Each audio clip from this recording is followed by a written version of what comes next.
start with friend of the show, Vermont Independent Senator Bernie Sanders. Senator, what is the legal protection that allows individuals who attend meetings like this to work as financial professionals at subsidized banks that have federal bank charters, and yet the American taxpayer who pays for the whole thing, even years after, we still can't get real transparency from an organization and an administration that claims to be so? Well, Dylan, what I will tell you is we are currently working with a group of economists on a reform bill to make fundamental changes in the way the Fed does business. And clearly the issue of conflict of interest is huge, and the issue of transparency is huge.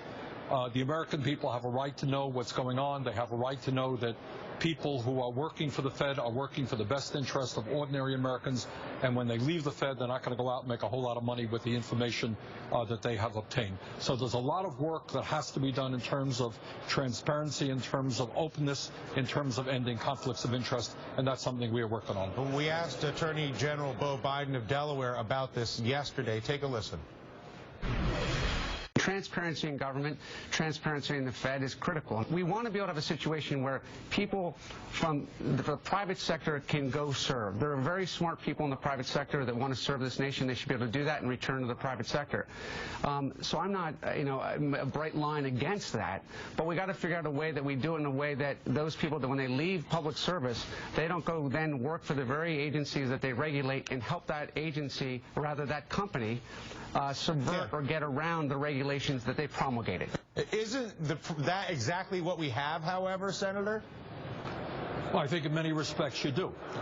And I think that is an issue that has to be addressed, and we intend to deal with it. Look, the bottom line is, Dylan, that the Fed is an agency of extraordinary importance, frankly, one of the most important agencies of government.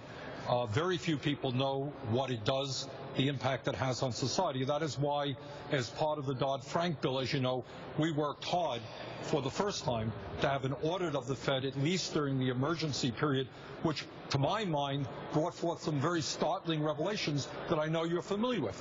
We learned that $16 trillion in a revolving loan was lent out to every major financial institution in America, central banks all over the world, large corporations in America. And one of the goals that we have got to work for is to make sure that the Fed serves not only the needs of the large financial institutions, 6 of which, by the way, have assets equivalent to 2/3 of the GDP of America, but ordinary people, small business people. How do you do that? How do you make the Fed more democratic? That is a real challenge that we have to address.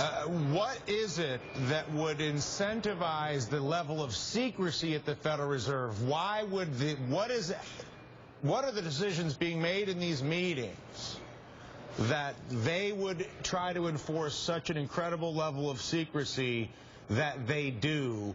And why is it okay for something so secret then to be known by 30 to 40 people who now work at Wall Street investment banks using that information? I don't understand. Well, you know what their argument would be if Mr. Bernanke, was before you. What he would probably tell you, I don't want to speak for him, is that they need this level of secrecy because of information about the nature of the economy, and what the Fed was planning to do was made public tomorrow.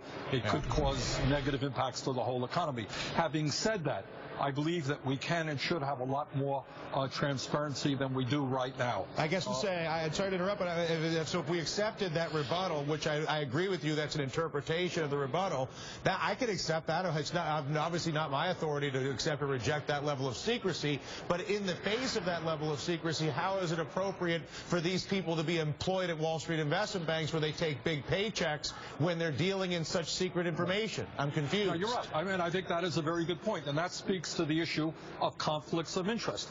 Do you want to have the Federal Reserve dominated by folks who come from some of the largest financial institutions in America, go to the Fed, leave the Fed, go back to the financial industry? I think you want to be very careful about that. I would also say, if I might, Dylan, that I know it's a point you've made many, many times. If we're going to get this economy right, if we're going to reverse the decline of the middle class, we have got to focus on the Fed. We have got to focus on Wall Street. And one of the issues where I hope the Fed would be more outspoken about is the need to break up these huge financial institutions, six of which have assets equivalent to 2/3 of the GDP of this country. Is that really good for America? Is that really dealing with the issue of too big to fail when 3 out of the 4 largest financial institutions are bigger today than they were before we bailed them out? I would like to see the Fed get involved in that as well. Why wouldn't they? Well, I think that they should. I think, the answer is conflicts of interest. Who does the Fed work for? Does the Fed work for ordinary Americans, or is the Fed heavily influenced by the big money interest on Wall Street? I think most people would assume the latter, that Wall Street has an enormous role in determining Fed policy. I want you to play a cultural analyst for me. I believe ultimately that whatever rules we make, whatever money does, dictates the culture. That culture dictates the rules. Russia had a full revolution, but if the culture is still to exploit, then the culture will still be to exploit. When you look at something like the number of times laughter or the joking or sort of the silliness of some of these types of notes, is that just cheap pot shots from people like me that can run word searches, or is there any legitimate cultural insight as to the lack of seriousness with which some of these conversations, or at least the lack of realization of how connected they actually are to everybody else? Dylan, I really can't answer that. I don't know the context of that. I mean, is Ben Bernanke? I voted, by the way, against Bernanke being reappointed to head the Fed. But having said that, am I going to sit here and tell you that he's not a serious guy? He's a serious person. He's trying to do his best. I happen to disagree with him. But the bottom line is, and it's a huge issue, and I'm glad that you are focusing on it because not a lot of people do. Question, how do we democratize the Fed in the sense of making it more responsive to the needs of ordinary people rather than just Wall Street? How do we have the Fed, for example, the Fed lent out in a revolving loan fund $16 trillion in low or zero interest loans during the emergency crisis.